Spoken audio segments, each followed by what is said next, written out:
So it is 1:32 a.m. and I am packing for Vegas. I'm going to Vegas tomorrow, and that's my messy suitcase. And that's my kitty. Isn't she cute? She's adorable. She just had the most gourmet dinner ever. You're gonna be so jealous. Oh man, that looks so freaking good. Nom nom nom nom. Yeah, I'm mature. Anyways, I just had this atheist hangout, and it inspired me to make a video about deconverting religious people and the neuroanatomy that kind of goes behind it. And part of it is that you need to handle things delicately in situations, because if you approach it too violently almost, people react in a negative way because they don't process it. And the reasoning behind that is, like, I've got this beautiful picture right here. Information goes to the thalamus, and then normally it's supposed to go to the neocortex, which is this outer part of the brain, and then from there it goes to the amygdala. But if you're really pissed off, it goes from here straight to here, and it doesn't go to this outer part of the brain, which is what processes information and makes you think. It goes straight here, and then that is the emotional center that elicits the fight or flight response, adrenaline, and all that shit. And the neocortex, or the outer part of the brain, is what makes us special, because it gives us the processing ability to be able to think things through. And the brain evolved from the inside out, so that outer part is the really special, cool part that makes us be able to use things like logic and critical thinking, etc. But whenever things piss you off, it doesn't really do that, and the emotional response can take over in about, I think he said, like less than a millisecond or something crazy like that.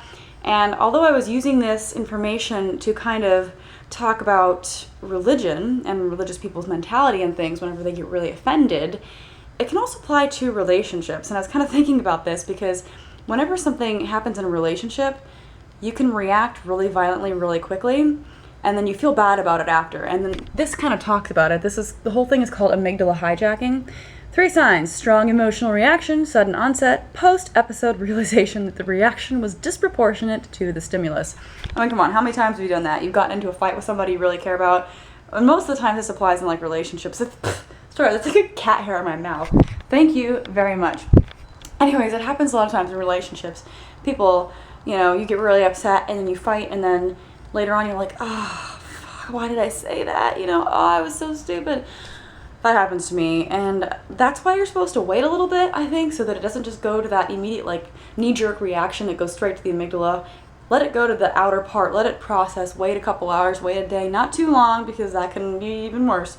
But don't just give a knee-jerk reaction to things. Like, let it process, because it's not you. Like, you don't want to wake up the next morning or think about it after you just had this outburst and be like, shit, I just ruined that relationship with my boyfriend or whoever you're with, because it happens a lot. I mean, I do that. I'm guilty of that. It's hard, because whenever you're in love with somebody or whenever you're in a relationship and they make you mad, you're just so angry right away, and it's because that emotional response is taking over. It's the adrenaline. It's like your anatomy, your neuroanatomy. It's just how your body works, unfortunately.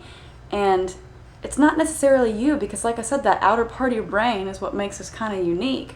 It lets us think things through. It lets us process. And whenever you don't allow for that part of you to kick in, it's not really all of you. It's just this, like, very primitive animalistic response that doesn't really represent you, does it, kitty?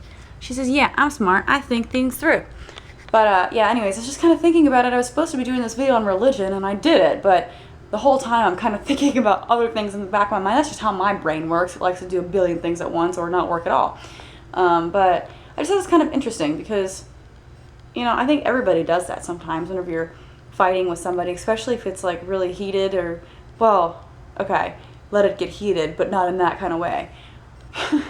Terrible joke. It's late. I'm allowed to make bad jokes.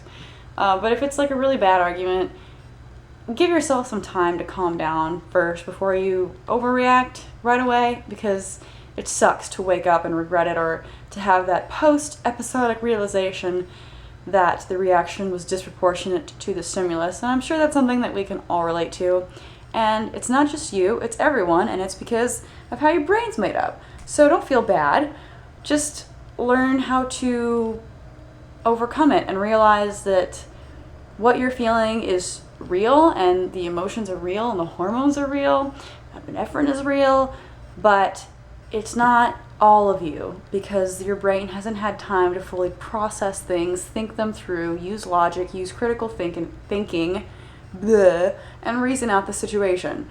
So next time you want to knee-jerk react to something, realize that it's like a little robot inside of your brain going off, and don't let that control you. Let yourself be in control of your own brain. Otherwise, your brain will take over the world.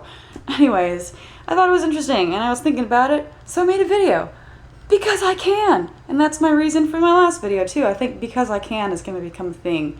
Hashtag because I can make this vlog. Anyways, I need to finish packing and get my ish together and get out of here. And apparently clean a litter box. She's in there smelling around, making mischief. Tippy, what are you doing, kitty? Let me zoom in. Oh great, she's gonna get really dark. Well, that was a waste of time.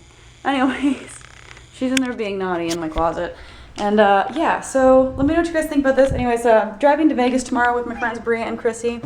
And we are going to be in the car for 4.5 to 5 hours. So if there's any like special awesome topic that you think I could answer with them in the car, let me know in the comment section below, because it's gonna be a long car ride and it'd be cool to make a vlog out of it, I think. Anyways, thumbs up this video, subscribe to my vlog channel if you haven't already, and tell my cat how cute she is, because she has a little bit of an ego going right now, and if you don't stroke it, she's gonna get mad. She's gonna get mad, aren't you, Tippy? Yeah, she's gonna get mad. All right, bye-bye.